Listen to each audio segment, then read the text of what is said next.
ಇವತ್ತಿನ ವಿಡಿಯೋದಲ್ಲಿ crochet hooks ಬಗ್ಗೆ ತಿಳ್ಕೊಳ್ಳೋಣ.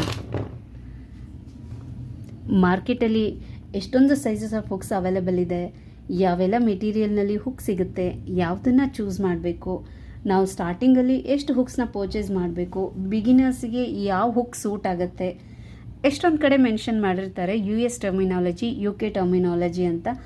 ಹಾಗಿದ್ರೆ ನಮ್ಮಲ್ಲಿ ಯಾವ್ದು ಯೂಸ್ ಮಾಡಬೇಕು, ಇದೆಲ್ಲದ್ರ ಬಗ್ಗೆ ಈ ವಿಡಿಯೋದಲ್ಲಿ ಡಿಸ್ಕಸ್ ಮಾಡೋಣ.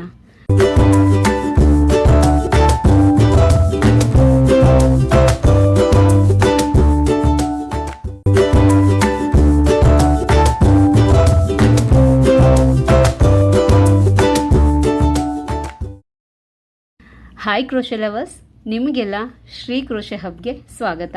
ನಾನು ನಿಮ್ಮ ಶ್ರೀದೇವಿ. ನಮಗೆಲ್ಲ ಗೊತ್ತೇ ಇದೆ ಕ್ರೋಶೆ ಜರ್ನಿಯಲ್ಲಿ ಈ ಹುಕ್ಸು ಎಷ್ಟು ಇಂಪಾರ್ಟೆಂಟ್ ರೋಲ್ನ ಪ್ಲೇ ಮಾಡುತ್ತೆ ಅಂತ. ಮಾರ್ಕೆಟಲ್ಲಿ ಎಷ್ಟು ಸೈಜಸ್ ಆಫ್ ಹುಕ್ಸ್ ಅವೈಲೇಬಲ್ ಇದೆ ಇದನ್ನು ತಿಳ್ಕೊಳ್ಳೋದಕ್ಕೆ ಮುಂಚೆ ಈ ಹುಕ್ ಬಗ್ಗೆ ಸ್ವಲ್ಪ ತಿಳ್ಕೊಂಬಿಡೋಣ. ಹುಕ್ಕು ನೋಡೋದಕ್ಕೆ ಹೇಗಿದೆ ನೋಡಿ, ಇದು ಇಲ್ಲಿ ಕೊಕ್ಕೆ ಥರ ಇದೆ, ಇಲ್ಲಿ ಸ್ವಲ್ಪ ಫ್ಲಾಟ್ ಆಗಿದೆ. ಏನಕ್ಕೆ ಈ ಥರ ಎಲ್ಲ ಇದೆ ಅಲ್ವಾ, ನಾನು ನಿಮಗೆ ಎಕ್ಸ್ಪ್ಲೇನ್ ಮಾಡಿ ಹೇಳ್ತೀನಿ. ಈ ಹುಕ್ಕಲ್ಲಿ ಈ ಪೋರ್ಷನ್ ಇದೆ ಅಲ್ವಾ, ಇದನ್ನು ಟಿಪ್ ಅಂತ ಕರೀತಾರೆ. ಈ ಪೋರ್ಷನ್ನ ಲಿಪ್ ಅಥವಾ ಮೌತ್ ಅಂತ ಹೇಳ್ತಾರೆ.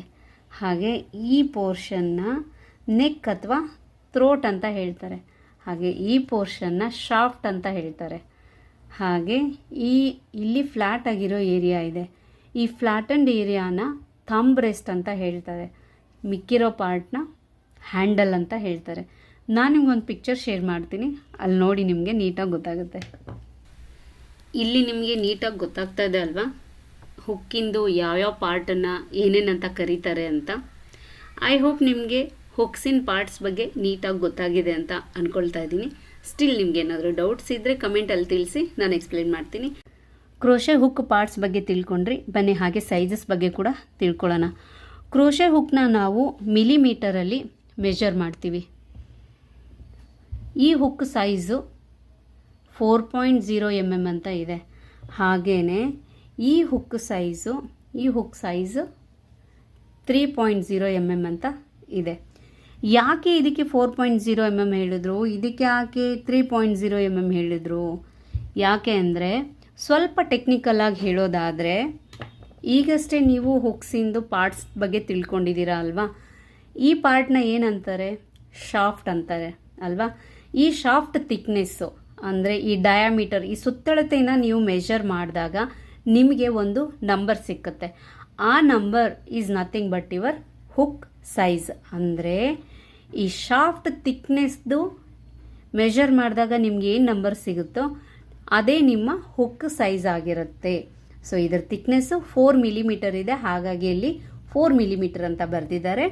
ಹಾಗೆ ಇದ್ರ ಥಿಕ್ನೆಸ್ಸು 3 mm ಇರೋದ್ರಿಂದ ಇಲ್ಲಿ 3.0 mm ಅಂತ ಬರೆದಿದ್ದಾರೆ. ಹಾಗೆ ಈ ಹುಕ್ಕಿಂದು ಥಿಕ್ನೆಸ್ ಬಂದು 0.9 mm ಅಂತ ಇದೆ, ಹಾಗಾಗಿ ಇದನ್ನು 0.9 mm ಅಂತ ಬರೆದಿದ್ದಾರೆ. ಹಾಗೆ ಈ ಹುಕ್ಕಿನ ಥಿಕ್ನೆಸ್ಸು 5.5 mm ಅಂತ ಇದೆ, ಹಾಗಾಗಿ ಈ ಹುಕ್ ಸೈಜ್ ನಂಬರ್ ಬಂದು 5.5 mm. ಹೇಗೆ ನಂಬರು ಡಿಕ್ರೀಸ್ ಆಗ್ತಾ ಹೋಗುತ್ತೋ ಹಾಗೆ ಇದ್ರ ಥಿಕ್ನೆಸ್ಸು ಕಡಿಮೆ ಆಗ್ತಾ ಹೋಗುತ್ತೆ. ಹೇಗೆ ನಂಬರ್ಸ್ದು ಇನ್ಕ್ರೀಸ್ ಆಗ್ತಾ ಹೋಗುತ್ತೋ ಹಾಗೇ ಇದ್ರ ಥಿಕ್ನೆಸ್ಸು, ಇಲ್ಲಿ ನಂಬರ್ ಇನ್ಕ್ರೀಸ್ ಆಗ್ತಾ ಹೋದಂಗೆ ಇದ್ರ ಥಿಕ್ನೆಸ್ಸು ಕೂಡ ಜಾಸ್ತಿ ಆಗ್ತಾ ಹೋಗುತ್ತೆ.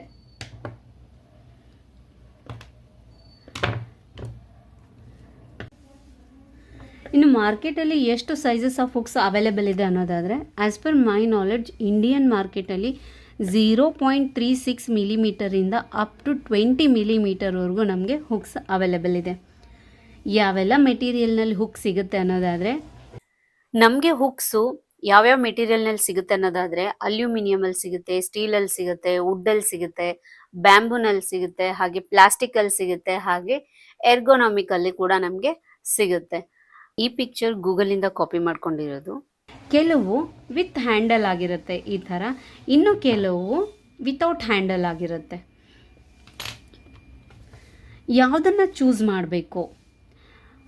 ನಾಟ್ ನೆಸೆಸರಿಲಿ ಪರ್ಟಿಕ್ಯುಲರ್ ಆಗಿ ನೀವು ಇದನ್ನೇ ಚೂಸ್ ಮಾಡಬೇಕು ಅಂತ ಎಲ್ಲೂ ಯಾವ ಸ್ಟ್ಯಾಂಡರ್ಡು ಇಲ್ಲ.